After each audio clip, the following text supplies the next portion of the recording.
ইন্নামাল মুমিনুনা আল্লাযীনা ইযা যুকিরাল্লাহু ওয়াজিলাত কুলুবুহুম। যখন ঈমানদার বান্দা বান্দির সামনে যখন আল্লাহ পাক রব্বুল আলামিনের কোরআনুল কারীমের আয়াত তেলাওয়াত করা হয়, ঈমানদার বান্দা বান্দীদের সামনে তেলাওয়াত করার সঙ্গে সঙ্গে এই কোরআনুল কারীমের তেলাওয়াতের বরকতে, কোরআনুল কারীমের লাইটের কারণে ঈমানদার বান্দা বান্দির ঈমানের ব্যাটারির ভিতরে এমন ঢেউ লাগে, এমন তরুতাজা হয়, এমন ভাবে ধাক্কা লাগে, আল্লাহ পাক রব্বুল আলামিন ডাক দেয় বলে, ও দুনিয়ার ঈমানদাররা শোনো, এই ধাক্কার কারণে তুমি তোমার ঈমানদার বান্দা বান্দীরা জাহান্নামের আগুন থেকে দূরে থেকে জান্নাতের আমলটা তুমি করো রে বান্দা। এবং তোমার ঈমানের ব্যাটারিটা এত বড় চার্জ হয়, এত পাওয়ারফুল হয়, এত শক্তিধর হয়, যতই কাফের মুশরিক বেঈমান বাতিল শক্তি তোমার সামনে যত রকমের অন্যায় অবিচার কথা বলুক না কেন, তোমার অন্তরের মধ্যে সেটা মাইটা নিতে পারে না। তোমার অন্তরটা এত সুন্দর পাওয়ারফুল, যেটার কারণে একমাত্র কোরআনুল কারীমের ব্যাটারির কারণে, তিলাওয়াতের কারণে আল্লাহ তাআলা ডাক দেন, বান্দা ওয়াইদা তুলিয়াত আলাইহিম যাদাতুহুম ঈমানা। এবং কোরআনের আয়াত যখন ঈমানদার বান্দা বান্দির সামনে যখন তিলাওয়াত করা হয়, আমি আল্লাহ পাক রব্বুল আলামিন ঈমানদার বান্দা বান্দির ঈমানের ভিতরে শক্তি দান করি, বলেন সুবহানাল্লাহ। শক্তি কি দান করে? শক্তি কি বুঝেন? মজবুতি দান করে, শক্তিশালী বানায় দেয়। জোরে বলেন সুবহান।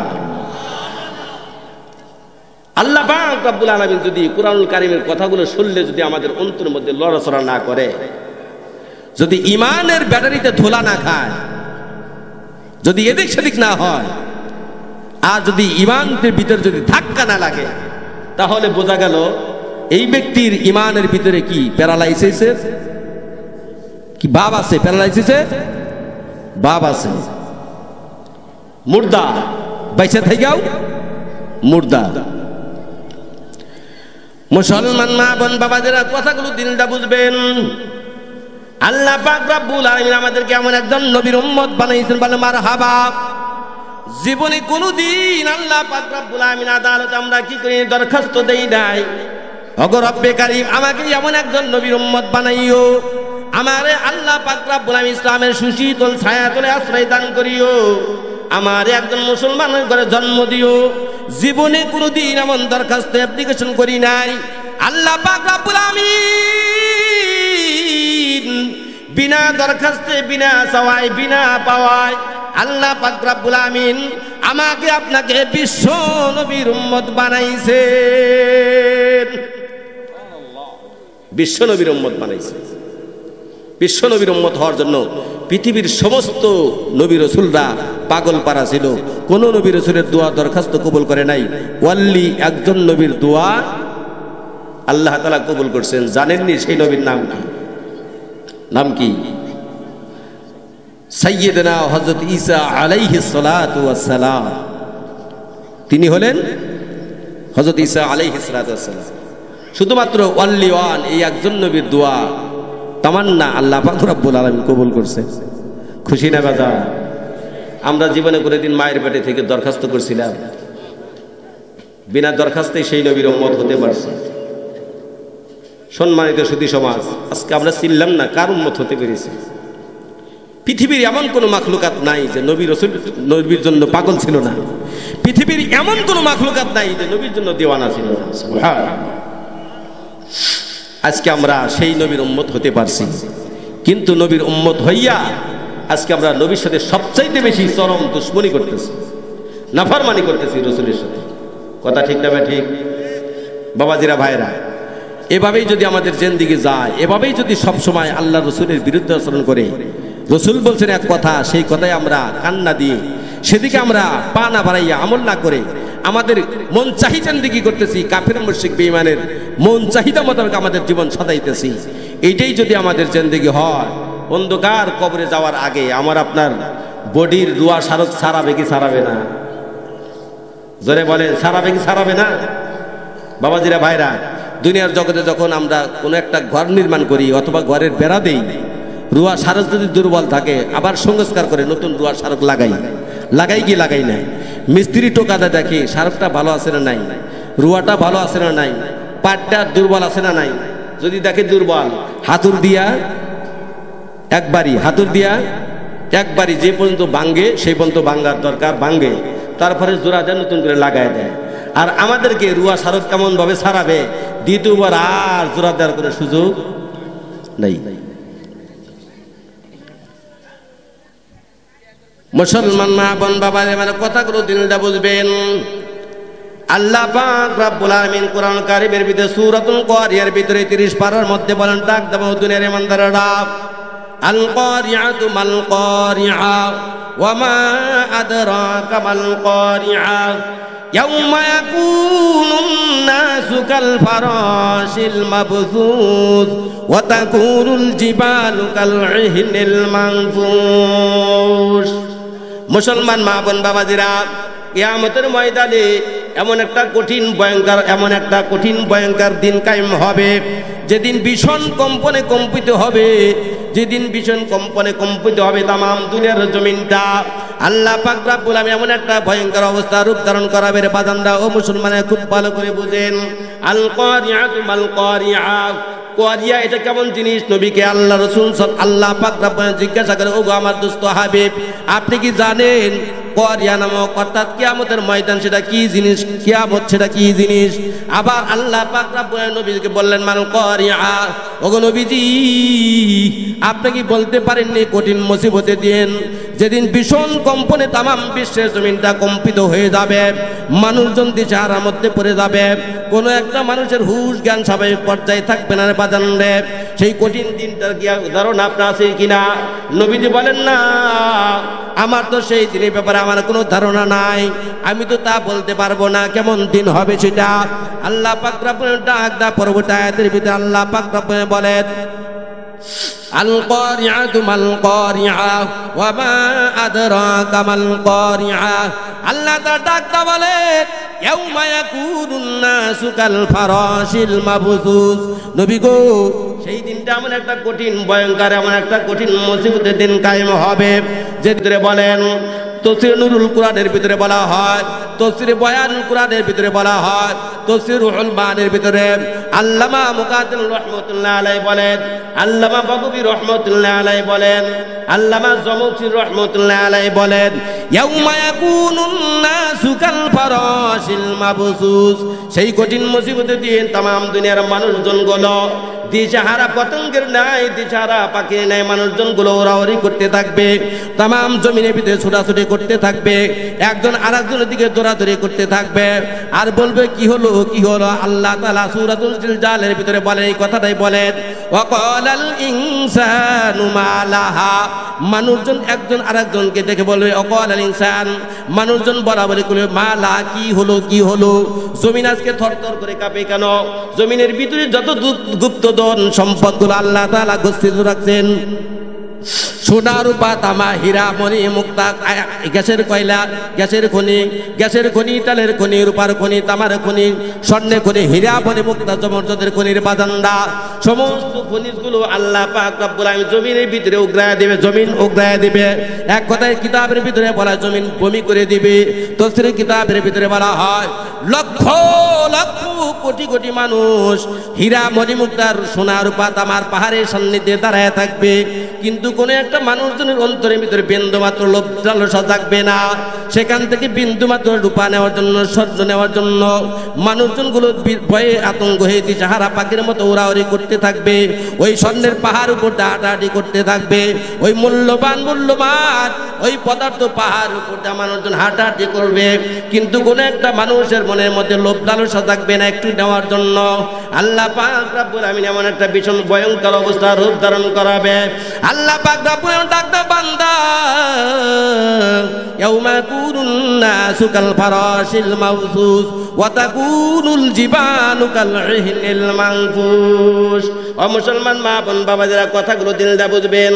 পরবর্তী 4 নম্বর আয়াতের ভিতরে মহান রব্বুল আলামিন ডাকদা বলে, সেদিন সমস্ত পাহাড় পর্বতমালাগুলো, সমস্ত উঁচা উঁচা পাহাড়ের পাথরের পাহাড়, স্বর্ণের পাহাড়, রূপার পাহাড়, তামার পাহাড়, মাটির পাহাড়, সমস্ত পাহাড়গুলো, সমস্ত জমিনগুলো একদম ওই আল্লাহ পাক রব্বুল আলামিন আযাব গজবের কারণে কিতাবের ভিতরে বলা হয় ধুনি তো তুলার ন্যায়, ধুনি তো তুলার ন্যায়, ধুনি তো উলের ন্যায় উঠতে থাকবে, উঠতে থাকবে। ও মুসলমান মা বোন বাবাজিরা, ইবনে আব্বাস রাদিয়াল্লাহু আল্লামা হযরত ইবনে আব্বাস রাদিয়াল্লাহু তাআলা তিনি বলেন, ওই যে উলঙ্গ পাথর মতো আল্লাহ পাক রব্বুল বান্দারা খুব ভালো করে বোঝো, মানুষজনের ভিতরে এমন একটা ভয়ঙ্কর রূপ ধারণ করবে, উলঙ্গ অবস্থায় মানুষজন দৌড়াদৌড়ি করবে, কোনো একটা মানুষের পরনের ভিতরে কাপড় চোপড় বস্ত্র থাকবে না রে বাজান। ও মুসলমান মা বোন বাবাজিরা, ওই সমস্ত মানুষজনগুলো কাপড় চোপড় ছাড়া কি করবে? জমিনের মধ্যে চলাচল করবে, কিন্তু কোনো একটা মানুষ কেউ কারো দিকে তাকাইতে পারবে না, সাহস পর্যন্ত পাবে না। ওই দিন এমন জমিনগুলো আল্লাহ পাক রব্বুল আলামিন হুকুমে ইশারায় ধুনি তো তুলার ন্যায়, ধুনি তো উলের ন্যায় উঠতে উঠতে উঠতে উঠতে এমন একটা জায়গার মধ্যে চলে যাবে, যেমন করে আমরা জমিনের মধ্যে দেখি বাদানরা বাইকুরানি জীবনে কোনোদিন দেখছে কিনা? আগের জামানার মানুষ বাবারা ভালো করতে বলতে পারবেন।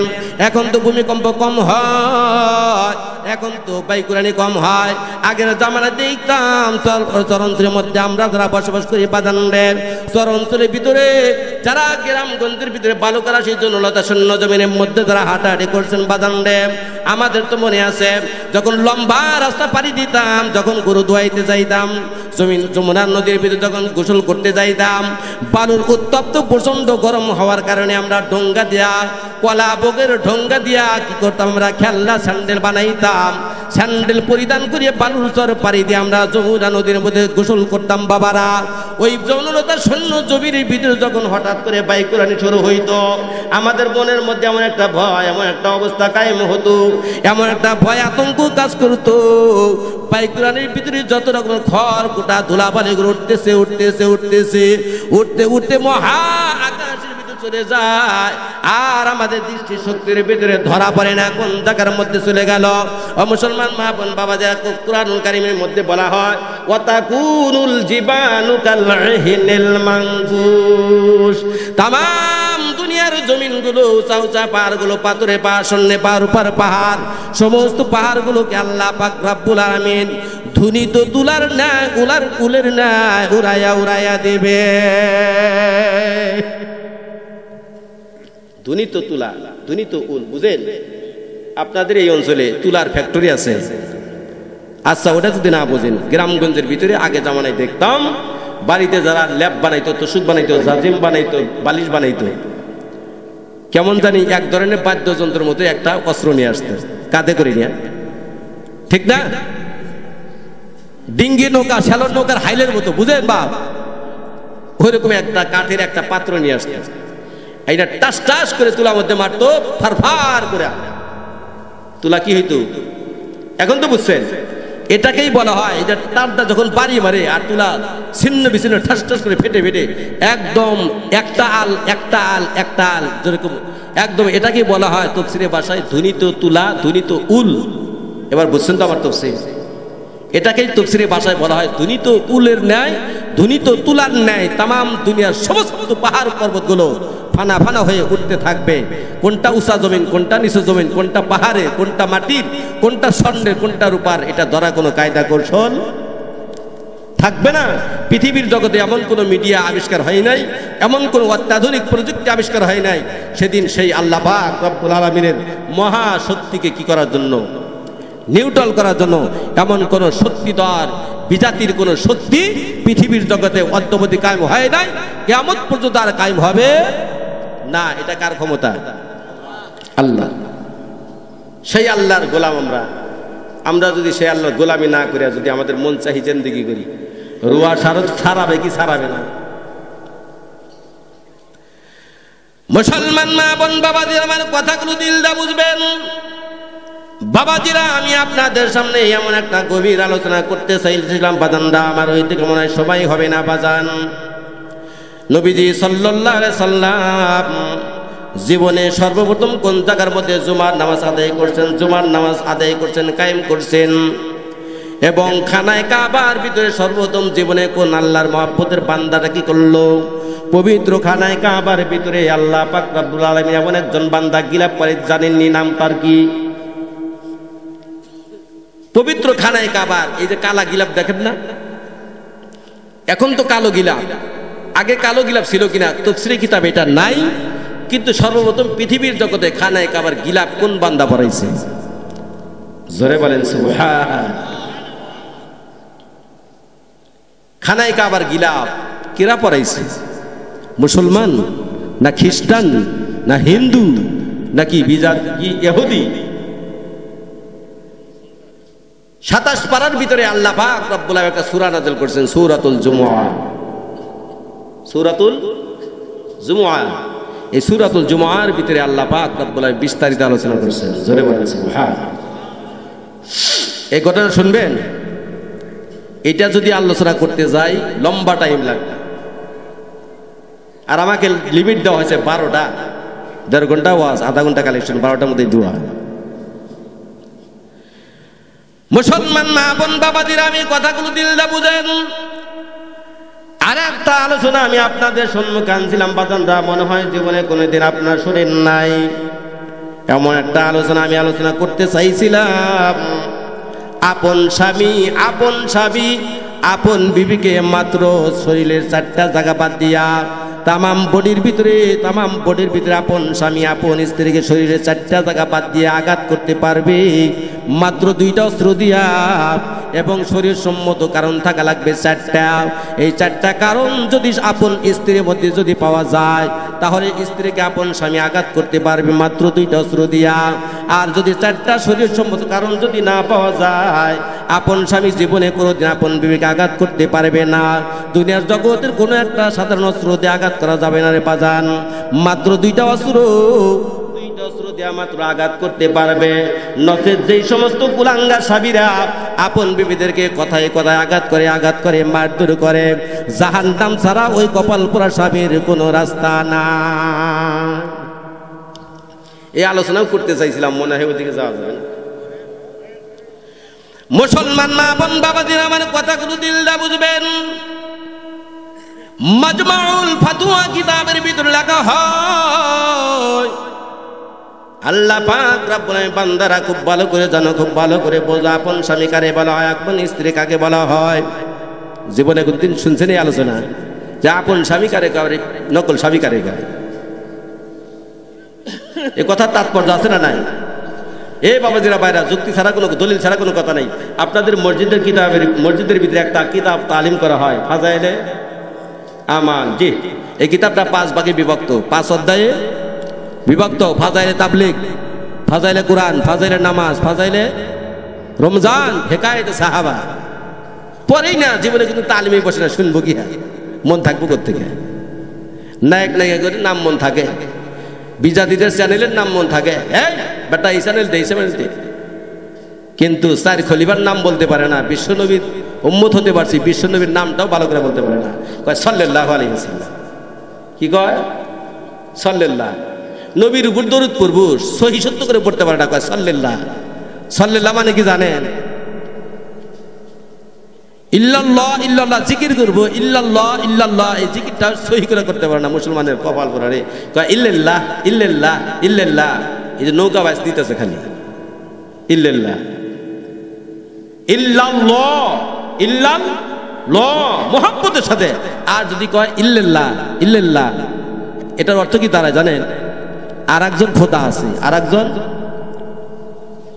কথা বলেন, আর একজন খোদা আছে, আর ইল্লাল্লাহ নাই কোনো মাবুদ আল্লাহ ছাড়া। আর যদি কয় ইল্লাল্লাহ ইল্লাল্লাহ, তাহলে কি হবে? আর একজন খোদা আছে। অনেক জায়গায় যায় দেখি ইমাম সাহেবরা নামাজ পড়া, কয় আল্লাহু আকবার, আল্লাহু আকবার, আল্লাহু আকবার যদি কয়, গদা যদি লাগায়, তাহলে কি আল্লাহ সবচাইতে ছোট? জোরে কর নাউযুবিল্লাহ। আকবার মানে কি? আকবার মানে কি? বা এদিক অ্যাটেনশন, আকবার মানে কি? আল্লাহ সবচাইতে, আল্লাহু আকবার, আল্লাহ সবচাইতে বড়, সবচাইতে বড়। আর যদি কয় আকবার, আল্লাহ সবচাইতে ছোট, সবচাইতে ছোট। ইমান থাকবে নি? কথা বলে না, তালমিল নাই, খেয়াল করে না, আযান দেয়, নামাজ পড়ায়, আল্লাহু আকবার, শরমই করে। এই ব্যক্তি নামাজের আসনে যায় দাঁড়াইলো কেমন? আর কর্তৃপক্ষ কেমন কেমন করে মসজিদের ইমাম নিয়োগ দিল, মুয়াজ্জিন নিয়োগ দিল, একটু খেয়াল করলো না। বা বাবাজিরা, এই জন্য আমাদের ইসলামের যেই সমস্ত মহৎ অর্থ বোধক শব্দগুলো, যেটা অল্পতেই অনেক সব পাওয়া যায়, অল্পতেই অনেক সব আল্লাহ তাআলা দান করে, সেই বিষয়গুলো তাহলে আমাদের কেমন মহাব্বতের সাথে সুন্দর করে গ্রামার জেনে শুনে আমাদের জানা দরকার আছে না নাই? মুসলমান মা বোন বাবাদের কথাগুলো দিলটা বুঝবেন। আল্লাহ পাক রব্বুল আলামিন আমাদেরকে এমন একটা নবীর আল্লাহ পাক রব্বুল উম্মত বানাইতেন, বাদানরা খুব ভালো করে বুঝেন। জীবনে কোনোদিন নবীদের জন্য আমরা দিওয়ানা হলাম না, পাগল পারা হলাম না, কিন্তু আল্লাহ পাক রব্বুল আলামিন অত্যন্ত দয়া করে, মায়া করে, মহব্বত করে ওই নবীর উম্মত আমাদেরকে বানাইছেন। পৃথিবীর জগতে একটা নিয়ামতের শুকরিয়া যদি মায়ের পেট থেকে পড়ার পর যদি মৃত্যু সুধা পান করার পর্যন্ত যদি আল্লাহ তাআলা কুদরতি পায় সিজদা দেয়, আল্লাহ পাক রব্বুল আলামিন মাত্র একটা নিয়ামতের শুকরিয়া জ্ঞাপন করে শেষ করা যাবে না। জোরে জোরে বলেন সুবহানাল্লাহ। আল্লাহ আল্লাহ क्या मुबारक नाम है, अल्लाह अल्लाह मोमिनों का काम है। अल्लाह अल्लाह में गुनाह शम्सो कमर, अल्लाह अल्लाह में गुनाह हजार हजार, अल्लाह अल्लाह में गुनाह अर्ज़ समा, अल्लाह अल्लाह में गुनाह जो हवा। अल्लाहु अकबर। মুসলমান মা বোন বাবাদের কথাগুলো দিলটা বুঝবেন। পৃথিবীর জগতের ভিতরে যতগুলো মাখলুকাত আল্লাহ পাক বানাইছেন, সমস্ত মাখলুকাত যার যার নির্দিষ্ট কক্ষপথে থেকে থেকে মহান রব্বুল আলামিন গোলামি করে। বাদানরা মারহাবা বলেন। আল্লাহ তাআলার দাসত্ব গোলামি করে। আল্লাহ পাক রব্বুল আলামিনের সাথে কোনো সময় তারা নাফরমানি করে না, কোনো সময় নাফরমানি করে না। তাফসীরের কিতাবের ভিতরে বলা হয় পৃথিবীর জগতের মধ্যে মাত্র দুইটা জাতের কি করবেন, আল্লাহ তাআলা হিসাব কিতাব নেবেন, আর কোন মাখলুকাতের আল্লাহ তাআলা হিসাব নেবেন না। যেই দুইটা জাতির হিসাব নেবেন, এক নাম্বার মানুষ, দুই নাম্বার হলো জিন জাতি। এই দুইটা জাতি সবচাইতে আল্লাহর সাথে নাফরমানি করে, আল্লাহর সাথে অবাধ্য আচরণ করে, সবচাইতে আল্লাহর সাথে কি করে নাফরমানি করে, আল্লাহ পাক রব্বুল আলামিনের সাথে কি অবাধ্য আচরণ করে। কিন্তু যাদেরকে আল্লাহ পাক রব্বুল আলামিন বিন্দু পরিমাণ হিসাব কিতাব নেবে না, তারা সর্বদা রাত 324 ঘন্টার ভিতরে আল্লাহ তাআলার তাবেদারি করে, অনুসরণ অনুকরণ করে, আল্লাহ তাআলার ইবাদত বন্দি করে। যাদেরকে যেভাবে আল্লাহ তাআলা ইবাদত বন্দি করার হুকুম করেছেন, ওইভাবে আল্লাহ তাআলা সন্তুষ্টি অর্জন করেন। জোরে জোরে বলেন সুবহানাল্লাহ। মুসলমান মা বোন বাবাজিরা আমার কথাগুলো দিলটা বুঝবেন। আল্লামা মুকাদ্দির রাহমাতুল্লাহ আলাইহি বলে, মাটিকে আল্লাহ পাক রব্বুল আলামিন সৃষ্টি করার পর तमाम দুনিয়ার মাটিগুলো আল্লাহ পাক রব্বুল আলামিন দাসত্ব গোলামি করে। দেখেন না মুসলমানের সন্তানরা কত সুন্দর করে জমিনের মধ্যে ফসল ফলা বীজ বপন করে বাজান। আমাদেরকে জমিনটা কত সুন্দর করে আমাদের বহন করতেছে, কোনো লড়াচড়া করে না। জমিনের ভিতরে যেমন মন চায় তেমন ভাবে আমরা জমিনের মধ্যে বসবাস করি, হাল চাষ করি বাজান, গরু বাছুর চালাইতেছি, বসবাস করতেছি, যে আর যেভাবে মন চায় ঘর দরজা আমরা নির্মাণ করতেছি। জমিন কোনোদিন বলে না, না বান্দা তোমার আমি গোলামি করতে পারবো না, তোমার আমি গোলামি করতে পারবো না। জমিন যদি আল্লাহ পাক রব্বুলকে বলে, আল্লাহ তোমার নাফরমান কপাল পোড়া তোমার ইবাদত করে না গো আল্লাহ, আমরা তোমার এই নাফরমান কপাল পোড়া বান্দা বান্দীদের জন্য কি হয়ে গেলাম, নিস্তব্ধ হয়ে গেলাম, তাদের আমরা গোলামি করব না গো আল্লাহ। এদেরকে আমরা জমিনের মধ্যে কুত্তা ফালাইয়া গারত করে দেব গো আল্লাহ, এদের আমরা কোনো কথা শুনবো না। যতগুলো বীজ দানা বপন করে জমিনের মধ্যে আমরা তাদেরকে ফসল দেব না। আল্লাহ পাক রব্বুল ডাক দেবে, জমিন তবু তোমরা আমার নাফরমান বান্দা বান্দির গোলামি করে যাও, খেদমত করে যাও, তবু তুমি আমার নাফরমান বান্দা বান্দির খেদমত করে যাও, গোলামি করে যাও। আমার নাফরমান বান্দাকে আমি অফার দিলাম, সুযোগ দিলাম, দেখি এখনো পর্যন্ত আমার বান্দা আমার পথে ফিরে আসে কিনা। যতক্ষণ পর্যন্ত আমার বান্দার দরজা তওবা খোলা আছে, ততক্ষণ পর্যন্ত আমার বান্দাকে আমি অফার দিলাম। ও জমিন দয়ে খুব ভালো করে শুনো, খুব ভালো করে বুঝো, যতক্ষণ পর্যন্ত বান্দা আমার দরবারে মাথা নত করবে, আমার দরবারে মাথা নত করবে, ততক্ষণ পর্যন্ত আমার বান্দা আমার দরবারে গ্রহণযোগ্যতা লাভ করবে। আর তুমি যদি আমার বান্দার সাথে নাফরমানি করো, তাহলে কিন্তু আমার বান্দাকে আমি ধরবো না, তোমাকে আমি ধরবো। কেননা তোমাকে একমাত্র বানাইছি আমার ইমানদার বান্দা বান্দি সেবা যত্ন করার জন্য। জোরে জোরে বলেন সুবহানাল্লাহ। মুসলমান মা বোন বাবাদের আমার কথাগুলো দিল দা বুঝবেন। এই পৃথিবীর জগতের ভিতরে আল্লাহ পাক রব্বুল আলামিন 7টা আসমান বানাইছেন। কয়টা? আর জোরে বলেন বাপ, কয়টা আসমান? 7 আসমান জমিন আল্লাহ পাক রব্বুল বানাইছেন একমাত্র ইমানদার বান্দা বান্দি সেবা যত্ন করার জন্য। সুবহানাল্লাহ বলেন। ও মুসলমান মা বোনেরা, আমি আলোচনাটা করি, আমার মূল আলোচনার ভিতরে যাও বাদানরা খুব ভালো করে বোঝেন। আল্লাহ তাআলা কত বড়, আল্লাহ যত বড়, আল্লাহর হুকুমটাও তত বড়, ইবাদতটাও তত বড়, ইবাদতের বিনিময় আদর প্রতিদানটাও আল্লাহ পাক রব্বুল তত বড় করে বানাইছেন। সুবহানাল্লাহ বলেন। ও মুসলমান মা বোন বাবাদিরা, তাফসীরে মাযহারির ভিতরে, তাফসীরে কুরতুবীর ভিতরে বলা হয়, আমরা যে জমিনের মধ্যে বসবাস করি বাপ, জমিনটা কিন্তু প্রথম নাম্বার জমিন। এই জমিনের নিচে আর আল্লাহ পাক রব্বুল 6টা জমিন বানাইছেন। কয়টা? আরো জোরে বলেন কয়টা? মোট 7টা জমিন বানাইছে। মোট আল্লাহ পাক রব্বুল 7টা আসমান বানাইছেন। সূরাতুল মুলুকের ভিতরে 29 পারায় আল্লাহ পাক রব্বুল সূরা নাযিল করেন, সূরাতুল মুলুক। সূরাতুল মুলুকের ভিতরে মহান রব্বুল আলামিন ডাক দেয়া বলে, আল্লাযী খালাকা সাবআ সামাওয়াতি তিবাকা। মারহাবা বলেন। ও দুনিয়ার ইমানদার বান্দা বান্দিরা, তিনি ওই সত্তা যিনি আল্লাহ পাক রব্বুল আলামিন 7টা আসমান বানাইছে। 7টা আসমানকে মহান রব্বুল আলামিন স্তরে স্তরে সুন্দর করে বানাইছে বাদানরা। তাফসীরে কিতাবের ভিতরে বলা হয়, ও মুসলমান মা বোন বাবাদের জীবনে এই আলোচনা মনে হয় জীবনে কোনোদিন শোনেন নাই। দেখেন আল্লাহ তাআলা কত সুন্দর আসমানগুলো আল্লাহ তাআলা বানাইছেন। তাফসীরে কিতাবের ভিতরে বলা হয়, 1 নাম্বার আসমানকে মহান রব্বুল আলামিন মেঘমালার জমাট ঢেউয়ের আস্তরণের দ্বারা মহান রব্বুল আলামিন প্রথম আসমান বানাইছেন। মারহাবা। 2 নাম্বার আসমানকে মহান রব্বুল আলামিন কি করেছেন? সাদা রঙের জমরজট পাথর দ্বারা বানাইছেন।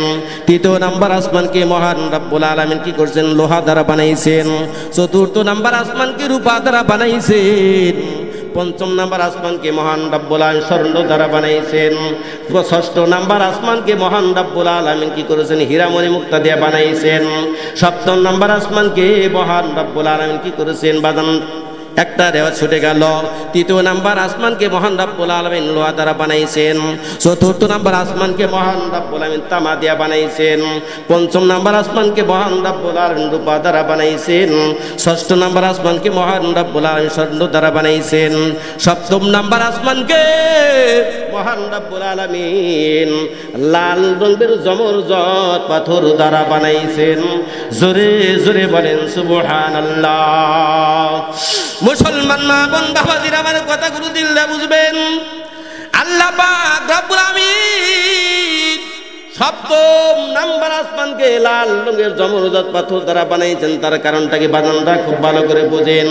তাফসীরে কিতাবের ভিতরে বলা হয়, দুনিয়ার জগতে যখন কোনো একটা এলাকার ভিতরে যখন এমপি মন্ত্রী মিনিস্টার যখন আগমন করে, এমপি মন্ত্রী মিনিস্টারের স্বাগতম জানানোর জন্য, সম্ভাষণ জানানোর জন্য দুনিয়ার জগতের মানুষ যদি লাল রঙের গালিচা বিছানা বিছাইয়া সম্ভাষণ জানাইতে পারে, আল্লাহ পাক রব্বুল ডাক দেওয়া দুনিয়ার মানুষ শোনো, যেই নবীজির উসিলায় তামাম দুনিয়া বানাইছি, ওই নবীজির মায়ার কারণে, ওই নবীজির সম্ভাষণের কারণে, ওই নবীজিকে সম্ভাষণ জানানোর কারণে, নবীকে আহলান সাহলান মারহাবান মারহাবা দেওয়ার জন্য আমি আল্লাহ পাক রব্বুল আমিন 7 নাম্বার আসমানকে লাল রঙের জমরজট পাথর দ্বারা বানাইছি। কারণ 16 পারায় আল্লাহ পাক রব্বুল আলামিন সূরাতুল বনী ইসরাঈল নাযিল করছে। সূরাতুল বনী ইসরাঈলের ভিতরে মেরাজের কথা সম্পূর্ণ আলোচনা করছেন। শুনছেন না কোনোদিন আপনারা? হ্যাঁ, ওইদিকে যাবো না বাপ, ওইদিকে গেলে মূল আলোচনার ভিতরে যাওয়া যাবে না। আমি কিন্তু বাবাজিরা ভাইরা এখনো মূল আলোচনার ভিতরে যাই নাই। আপনাদের কিন্তু ভাগ করে নিতেছি, একটু সাইজ করে নিতেছি। আপনাকে রাগ করতেছেন? আমার ভাষা বুঝতে কষ্ট হচ্ছে আপনাদের? টাঙ্গাইল এবং সিরাজগঞ্জ এই উভয় ডিস্ট্রিক্টের ভাষা মোটামুটি কি একই, সেম সেম, তাই না? মুসলমান মা বোন বাবাদেরা কথাগুলো দিলটা বুঝবেন। নবীজি সাল্লাল্লাহু আলাইহি সাল্লামের জন্মের কিছুদিন পূর্বে, নবীজি সাল্লাল্লাহু আলাইহি সাল্লামের জন্মের কিছুদিন পূর্বে পৃথিবীর জগতের ভিতরে 4 জন বাদশা ছিল। কয়জন? 4 জন বাদশা জন্মগ্রহণ করলো। কয়জন বাপ? মুসলমান মা বোন বাবাদেরা, নবীজি সাল্লাল্লাহু আলাইহি সাল্লাম দুনিয়ার জগৎ আগমন করার কিছুদিন পূর্বে 4 জন বাদশা দুনিয়ার জগতে জন্মগ্রহণ করলো। তার মধ্যে একজন হলো মুসলমান বাবাদের একজন বাদশা তুব্বাউল আউয়ালুল হুমাইরি। তৎকালীন জামানার ভিতরে তিনি ছিলেন ইহুদি ধর্মের একজন মানুষ। বাদশা তুব্বাউল আউয়ালুল হুমাইরি আল্লাহ পাক রব্বুল আলামিনের বান্দারা কি করলেন? তার দলের ভিতর থেকে, তার জাতির ভিতর থেকে, তার গোত্রের ভিতর থেকে 400 আলেম ওলামা নিয়ে তারা কি করলেন? মক্কা নগরীর ভিতরে রওনা শুরু করে দিলেন। আল্লাহর বান্দা বাদশা তুব্বাউল আউয়ালুল হুমাইরি কি করলেন? আল্লাহর বান্দা কি করলেন? এই বান্দাটা তিনি বললেন মক্কা নগরীর ভিতরে আমরা যাব। মক্কা নগরীর ভিতরে যাওয়ার পরে আল্লাহর বান্দারা কি করলেন? অবস্থান করলেন। কিন্তু মক্কা নগরীর ভিতরে যাওয়ার পর দেখলেন মক্কার লোকজনেরা, বসতিরা কি করে? এমন কিছু অন্যায় অবিচার করে, এমন কিছু অন্যায় অবিচার করে যেগুলো দেখি মক্কার লোকদের ভালো লাগে না, বাদশা তুব্বাউল আউয়ালুল হুমাইরিরও ভালো লাগে না। তাফসীরে কিতাবের ভিতরে বলা হয় আল্লাহর বান্দা যখন গেছে, যাওয়ার পর মক্কা নগরীর ভিতরে আল্লাহর বান্দা এমন একটা কথা, এমন একটা মারাত্মক কথা বলছে, ইমান বিধ্বংসী কথা। কিতাবের ভিতরে বলা হয় বান্দা তখনও পর্যন্ত কি করেন নাই? মুসলমান হন নাই। আল্লাহর বান্দা মুসলমান হন নাই, তিনি ইহুদি ধর্মের একজন মানুষ। আল্লাহর বান্দা বলতেছে মক্কা নগরীর ভিতরে খানায়ে কাবার ভিতরে খানা কাবাকে আমি ভেঙ্গে তছনছ খান খান করিয়া দিব। মক্কা নগরীর মানুষের কিছু একটা ত্রুটি বিচ্যুতির কারণে আল্লাহর বান্দা বলতেছে আমি মক্কা নগরীকে একদম ভেঙ্গে খান খান করে দেব। জোরে বলেন নাউযুবিল্লাহ। ভেঙ্গে খান খান করে দেব। সাথে ছিল 400 ইহুদিদের আলেম, ইহুদিদের 400 আলেম, 400 আলেম। যখন এই কথা শুনলেন যে বাদশা তুব্বাউল আউয়ালুল হুমাইরি এই কেমন কথা বলে, মারাত্মক কথা বলতেছে, এর কি পাগল হলো না? এই কথা যখন বলছে সাথে সাথে বাদশা তুব্বাউল আউয়ালুল হুমাইরির ভিতরে, বডির ভিতরে এক পাশ অবশ হয়ে গেল, আর লড়াচড়া করতে পারে না। জোরে বলেন নাউযুবিল্লাহ। লড়াচড়া করতে পারে না, অবাক। এখন বাদশা তুব্বাউল আউয়ালুল হুমাইরি তিনি হলেন নেতা, 400 আলেম তার সাথে।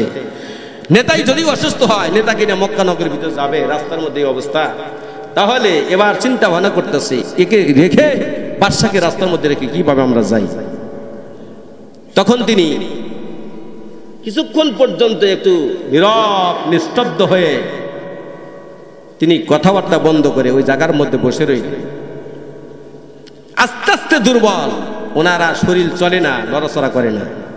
মানুষজন বললেন বাদশা নামদার, আপনি যে একটা মারাত্মক কথা বলছেন, খানায়ে কাবার উপর আক্রমণ করবেন, আক্রমণ করবেন, এই আক্রমণ যে করবেন এটা যে বলছেন, মনে হয় আল্লাহ পাক রব্বুল আলামিন আপনার প্রতি নারাজ, এই জন্য তিনি আপনার বডির মধ্যে এমন একটা রোগ দিচ্ছেন, এখন আর আপনার হাতও চলে না, পাও চলে না।